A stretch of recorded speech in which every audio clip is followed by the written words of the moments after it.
नमस्कार दोस्तों, मैं दिनेश कुमार आप सबका स्वागत करता हूं आपके अपने परिवार नंदिनी आईएएस में। दोस्तों, आज हम जो पढ़ने जा रहे हैं वह हमारा टॉपिक है महाकुंभ। महाकुंभ का अर्थ यहाँ इस सेंस में है कि जो कुंभ का मेला हमारा चल रहा है अभी उत्तर प्रदेश प्रयागराज, आप सभी जान रहे हैं आजकल यूट्यूब पर बहुत वीडियो चल रहे हैं इनके ऊपर। तो हमने भी एक वीडियो बनाया है क्योंकि हमारी परीक्षा की दृष्टि से टॉपिक महत्वपूर्ण हो जाता है। महाकुंभ हर 12 साल में एक बार होता है, प्रयागराज में 12 साल में एक बार होता है। यूँ देखा जाए अंतराल, भारत में कितने साल के अंतराल में महाकुंभ हो जाता है? जो कुंभ होता है वो 3 साल के अंतराल में होता है। आपको 3 साल का मैं आगे समझाऊंगा, पूरा वीडियो देखने समझ में आएगा 3 साल कैसे हैं और 12 साल कैसे हैं। 12 साल में पर्टिकुलर एक स्थान पर होता है, जैसे प्रयागराज में अब हो रहा है तो 12 साल बाद हो रहा है। उज्जैन में होगा तो 12 साल बाद, यानी 2016 में हुआ था, 2016 में सिंहस्थ हुआ था, तो अब होगा कितना 2028 में। समझ रहे? ऐसे ही आपका जो अलग अलग स्थानों पे हैं उन सभी का हम जानेंगे अभी आगे चल करके, लेकिन मैं आपको वो बताने वाला हूँ कि कुल 3 साल के अंतराल में हो रहा है। ठीक है, जैसे अभी यहाँ कितना 25 में चल रहा है, 2025 में यहाँ चल रहा है, और 2028 में कहाँ होना, +3 कर लीजिए, उज्जैन में होना है, उज्जैन में होना है। समझ रहे हैं आप? मतलब 3 साल के अंतराल में ये तो होना तय है, समझिए।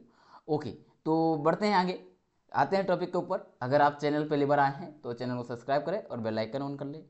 अभी हमारे नंदिनी आईएएस की तरफ से एक सीरीज चलाई जाएगी जो 12 तारीख से आपको मिलना प्रारंभ होगी प्रत्येक रविवार को। वह होगी टॉप 100 खबरें जो कि पूरे 2024 को हम कवर करेंगे, और ये कंटिन्यूटी चलेगी और आपको पूरी तरह से यूट्यूब पर फ्री रहेगी। तो आपको क्या करना है, पूर्णतः समर्पित होकर केवल और केवल पढ़ाई की ओर ध्यान देना है। इधर उधर भटकने की आवश्यकता अब खत्म हुई है। अब केवल नंदिनी आईएएस के साथ जुड़ करके अपनी तैयारी सुनिश्चित करें। बिना किसी शुल्क के साथ नंदिनी आईएएस की यूट्यूब चैनल पर पूरी तैयारी करवाई जा रही है। ठीक है, तो 2025 की जो है शुभारंभ और समापन, इन दो चीजों को ध्यान दीजिए, समापन और शुभारंभ। तो कब से प्रारंभ हो रहा है, शुभारंभ या प्रारंभ कैसे भी पूछ ले हो, तो ये होने जा रहा है 13 जनवरी 2025। इस डेट को याद रखिएगा मेरे भाइयों। अगर कोई आपका यूपीपी दे रहे हो, यूपी पीएससी दे रहे हो, यूपी पीएससी दे रहे हो, यूपी पीएससी, तो भाई वहां पर भी पूछा जा सकता है, डेट पूछा जा सकता है। आपके अभी यूपी में आरओ के एग्जाम है, आरओ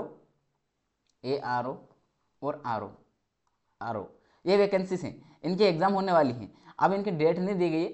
अगर इसके एग्जाम जो होगी वहां देखिएगा, आपको जीएस में करंट अफेयर वाला जो पोर्शन होता है वहां ये प्रश्न देखने को मिलेगा, ये डेट वाला। तो 13 जनवरी 2025 याद रखिएगा। पोषण जो जो पौष पूर्णिमा है उसका स्नान कहा जाता है इसको, ठीक है। और समापन कब होगा, 26 जनवरी 2025, 26 फरवरी सॉरी 26 फरवरी को ये खत्म हो जाएगा, 26 फरवरी को खत्म होगा। तो ध्यान देना, 13 जनवरी से प्रारंभ होकर के 26 फरवरी तक ये चलेगा। इसका आयोजन रहेगा महाकुंभ मेले का, तो ये प्रारंभ होने वाला है। ध्यान रहे आपको उस तरीके से ही तैयार होना है। ठीक है भाई, बढ़े आगे। पृष्ठभूमि क्या है, थोड़ा इसके बारे में जान लेते हैं, क्या है इसका इतिहास, क्यों पढ़ना चाहिए हमें। तो धार्मिक महत्व भाई इसका बहुत बड़ा है। तो आत्मा की शुद्धि, मतलब आप कोई पाप कर लीजिए, कोई पाप वाप किया आपने, मान लीजिए आपने कभी कोई जानवर वगैरह मर गया, और घूमते फिरते मर ही जाता है। 12 साल में कितने जानवरों को हम मार डालते हैं। तो जब 12 साल में हम बहुत सारे जानवरों को मार डालते हैं भाई, चलते जाते चींटियां मर गई, कुछ न कुछ ऐसे मरता रहता है, कीड़े मकोड़े हमारा से, तो हमारा से पाप होते हैं ना। जानबूझ के पाप तो आपने किए नहीं, लेकिन फिर भी पाप हुए आपके। तो अगर पाप हुए हैं तो उन पाप को धोने के लिए क्या करोगे।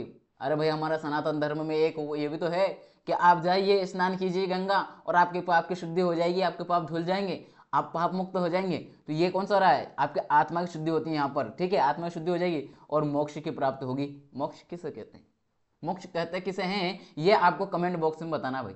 कमेंट बॉक्स में कमेंट करना है कि मोक्ष कहते किसे हैं, ठीक है।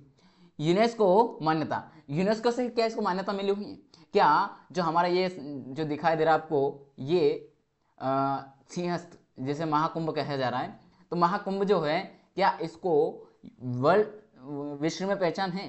तो क्या पूरे विश्व में इसको कुछ मान्यता दी गई है यूनेस्को के द्वारा, पहले तो बताइए यूनेस्को होता क्या है। ठीक है, यूनेस्को से मान्यता मतलब ये है कि ये जिस जिस स्थान को मान्यता देता है या उसका स्थल घोषित करता है, विश्व धरोहर स्थल जैसे बनाता है, तो उसकी वजह से पूरे विश्व में इसका जो ये है महत्व, ये बढ़ जाता है, महत्व बढ़ जाता है। वैसे ही यूनेस्को मान्यता प्राप्त है। और 2017 में, ध्यान देना, आपको यूपीएससी कहां से पूछेगा, 2017 में अमूर्त सांस्कृतिक धरोहर स्थल के रूप में घोषित किया। अब ये डेट जो है कनेक्ट करने के लिए दे सकता है या कनेक्ट दे देगा, वो डेट 2017 देगा। साथ में यहाँ बोलेगा अमूर्त सांस्कृतिक धरोहर की जगह और कुछ जोड़ देगा, या घोषित नहीं किया गया था या उससे पहले घोषित कर दिया था, कुछ भी मतलब थोड़ा बहुत उसमें हेर फेर करेगा शब्द का और जोड़ देगा। तो ये लाइन ध्यान रखें ना कि 2017 में अमूर्त सांस्कृतिक धरोहर के रूप में घोषित किया गया। ठीक है, आगे देखते हैं। आवृत्ति और स्थान, आवृत्ति और स्थान की हम बात करें तो ये इसमें कुंभ का मेला, जो कुंभ का मेला था उसको अगर देखा जाए तो हर कब कब होता है भाई, कुंभ का मेला कब कब आयोजित होता है? 2 पॉइंट देखिए आप, हर साल हर 3 साल के आयोजित होता है। हर 3 साल में आयोजित का बोले तो आप 12 को 4 से डिवाइड कीजिए। 12 को 4 से कैसे? 4 स्थानों पर होता है। कितने स्थानों पर होता है? 4। ये 4 क्या है? चारों स्थानों के नाम। 4 स्थानों नाम कौन कौन से हैं? उज्जैन है, प्रयागराज है, हरिद्वार है और नासिक है।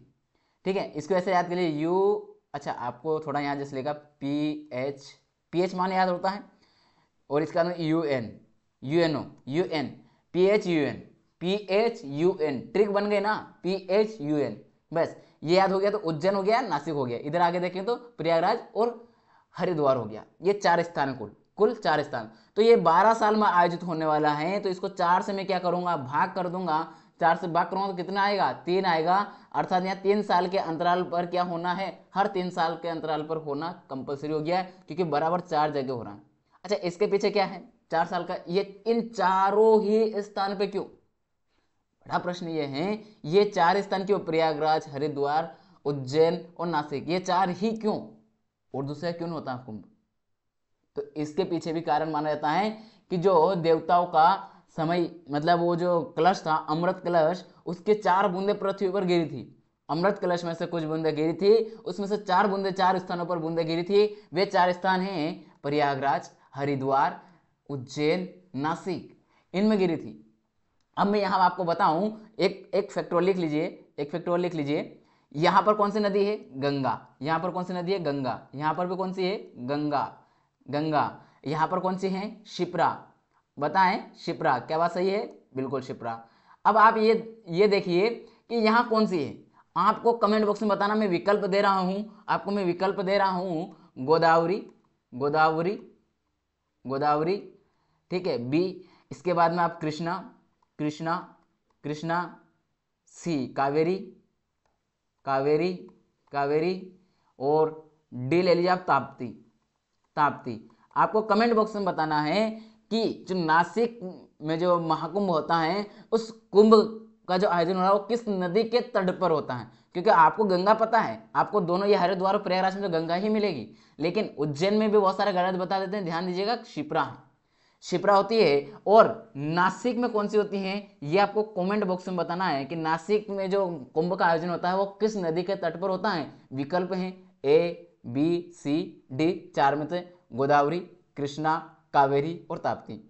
आई थिंक आपको ताप्ती दिखाई नहीं दे रहा होगा, मेरे फोटो के कारण कट रहा होगा, तो डी में आप लिख लीजिए। यहाँ पर क्या है? ताप्ती है। ठीक है, चलिए आगे देख लेते हैं हम कौन सा। ये 4 स्थानों नाम बता दिए, नदियाँ बता दी मैंने एक्स्ट्रा।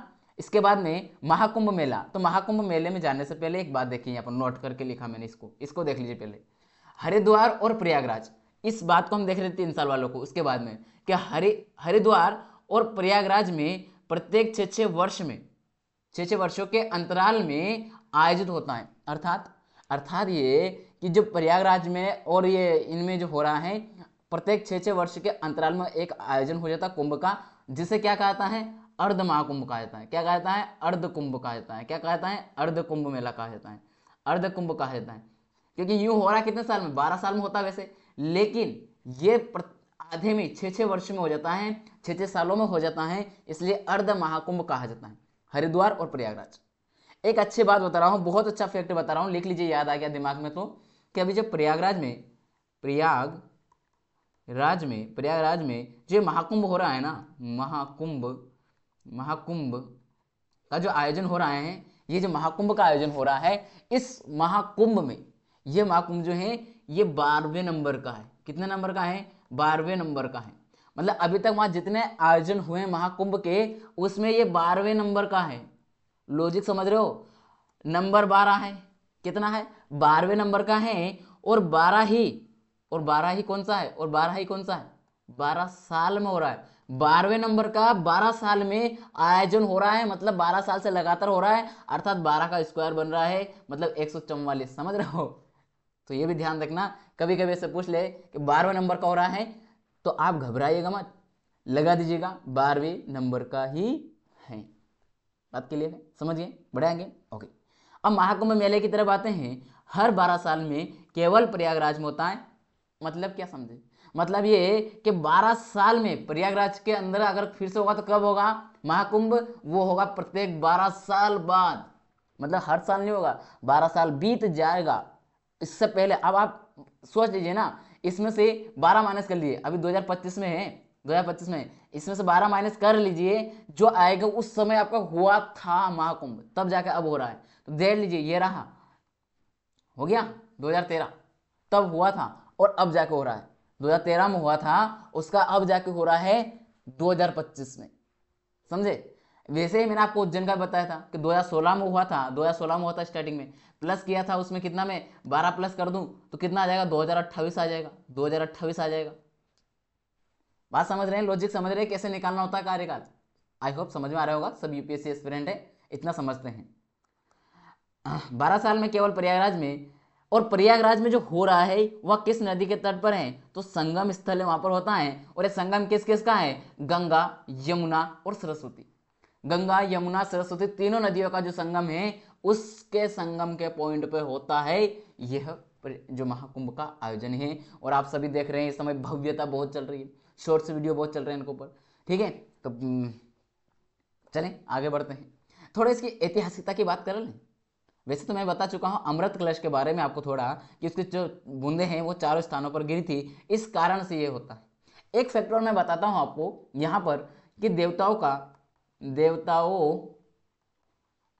का देवताओं का 2 सेकंड का समय दीजिएगा।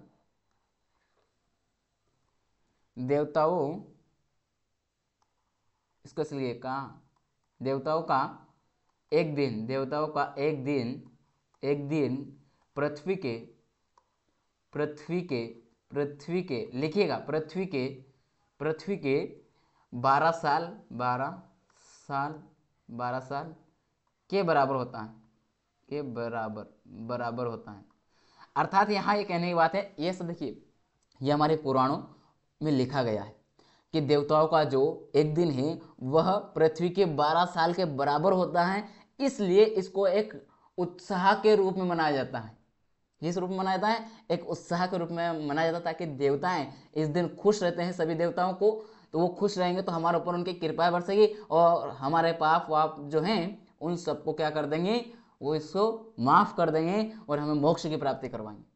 इसलिए भी इसका आयोजन किया था। ये भी एक कहावत चलती है, ध्यान दीजिएगा, सारी कहावतें हैं ये, जो भी हमारे पुराणों में लिखी है उसकी मान्यता है, ऐतिहासिक मान्यता है इसकी। ठीक है, तो ये पॉइंट भी लिखिए, याद रखिएगा, साथ में यहाँ लिखा हुआ नहीं टाइप, तो मैंने बता दिया आपको। अमृत मंथन कथा, देवताओं और असुरों, देवताओं यहाँ जोड़िए आप, यहाँ से यहाँ, देवताओं और असुरों के बीच संघर्ष के दौरान अमृत की जो अमृत कलश है उसके अंदर से, अमृत कलश जो है उसके अंदर से जो अमृत का जो पान था उसमें से 4 बूंदे 4 स्थानों पर गिरी थी। वे 4 स्थान कौन से हैं? अभी बताया मैंने आपको, क्या बताया? PHUN, क्या बताया? आपका प्रयागराज है, हरिद्वार है, उज्जैन है और नासिक है। ये एम नहीं है, एन है, एन है। ठीक है भाई, एन है। अब इसका अंदर प्राचीन साहित्य की हम बात करें तो महाभारत है, पुराणों में इसका उल्लेख है। ये दोनों बातें मैं आपको बता चुका हूं। वैश्विक पहचान, विश्व में इसकी कोई पहचान है? हाँ जी, बहुत बड़ी पहचान है। दुनिया का सबसे बड़ा धार्मिक आयोजन होता है, पूरे दुनिया में सबसे बड़ा अगर कोई धार्मिक आयोजन है तो वह है महाकुंभ, कुंभ जो मेला होता है ये होता है। क्या इसके लिए कोई न्योता देना पड़ता है? कभी कोई न्योता छपवाते हो, जाके कहते हो फलाना ढिमकाना अब आज हमारे यहाँ कुंभ को मेला लागी रहो है? नहीं कहते हो, कुछ भी नहीं कहने गया। क्या कोई प्रयागराज वाला हमें कहना आएगा? नहीं आएगा, कोई हमें कहने नहीं आएगा। तो आप यहाँ पधारो, आपको बस आपके लिए वो तैयार बैठे हैं कि आप आइए, हम आपके स्वागत के लिए तैयार हैं, आपको सेवा देने को तैयार है, सब कुछ करने के लिए प्रशासन तैयार है, वहां के लोग भी तैयार है।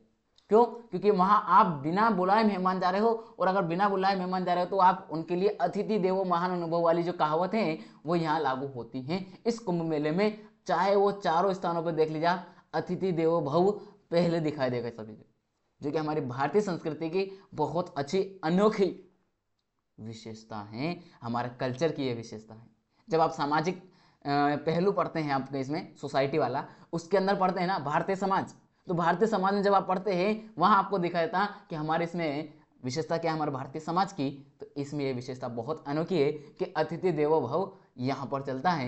यहाँ पर अगर कोई बिना पहचान का भी उनके घर आ जाता है तो उसको बैठा करके पानी खाना पीना वगैरह सब करके फिर भेजा जाता है। समझ रहे?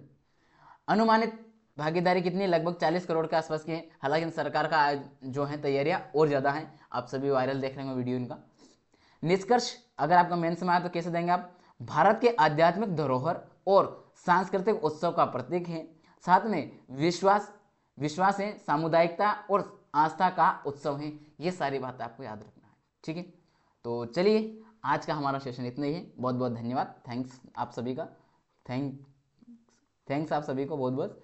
और आशा करते हैं आप सभी को ये बात समझ में आई होगी और आपकी परीक्षा की दृष्टि से सारे फैक्ट हमने कवर किए हैं। फिर भी आपको कहीं लगता है कि इस तरह कोई डाउट हो, कोई क्वेश्चन हो, आपका क्वेश्चन रहा हो किस तरह का, तो आप कमेंट बॉक्स में कमेंट कीजिएगा। और सेशन कैसा लगा है इसको भी जरूर बताइएगा, सेशन कैसा लगा है इसके बारे में भी आपको बताना है कमेंट बॉक्स में। और अगला जो आप चाहते हैं वो सारे टॉपिक को देखिएगा। साथ में हमने आपको बताया है कि प्रत्येक रविवार को हम बड़ी क्लास लेकर आने वाले हैं जिसमें टॉप 100 क्वेश्चन एक तरह से खबरें होंगी जो 2024 की रही हैं। पूरे साल का करंट अफेयर आपको हमारे नंदनी आईएएस के इस प्लेटफॉर्म पर करवाया जाएगा। तो आप यहाँ इसकी जो प्लेलिस्ट बनी हुई है उसमें जा करके देख सकते हैं, ठीक है? मिलेंगे अगली क्लास में, तब तक के लिए जय हिंद जय भारत।